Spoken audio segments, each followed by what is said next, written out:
మారుతున్న ఇండస్ట్రీ అవసరాలకు అనుగుణంగా సిలబస్ మార్పు, కొత్త కోర్సుల అమలు అవసరమని కాలేజియేట్ ఎడ్యుకేషన్ కమిషనర్ దేవసేన అభిప్రాయపడ్డారు. పాలిటెక్నిక్ అడ్మిషన్ల షెడ్యూల్ విడుదల చేసిన దేవసేన పాలిటెక్నిక్ కాలేజీల్లో కొత్తగా ప్రవేశపెడుతున్న కోర్సుల వివరాలను ప్రకటించారు. ఐఐటి హైదరాబాద్, ఇఫ్లు, సిఐఐ వంటి సంస్థలతో కలిసి కొత్త కోర్సుల రూపకల్పన చేసినట్లు వివరించారు.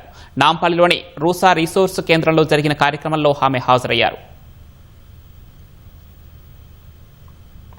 ఎక్కడికి వెళ్ళినా ఏఐ అనేది ఉంటుంది. కొన్ని బేసిక్ మోడర్న్ కాంపిటేటివ్ స్కిల్స్ అనేవి ప్రతి డిపార్ట్మెంట్ లో ఉంటాయి. ఇప్పుడు మీరు సివిల్ లో చూసినా ఏఐ వాడుతున్నారు, మెకానికల్ చూసినా ఏఐ వాడుతున్నారు, కెమికల్ ఇంజనీరింగ్ చూసినా ఏఐ వాడుతున్నారు. Fundamentals of IoT and Python programming, fundamentals of AI and machine learning, techno entrepreneurship and startup, innovation and design thinking lab, digital fabrication, 25 కోర్సులు ప్లస్ 10 కొత్త కోర్సులు, 35 కోర్సుల్లో కూడా మనం వీటిని ఇన్కార్పొరేట్ చేయడం జరిగింది.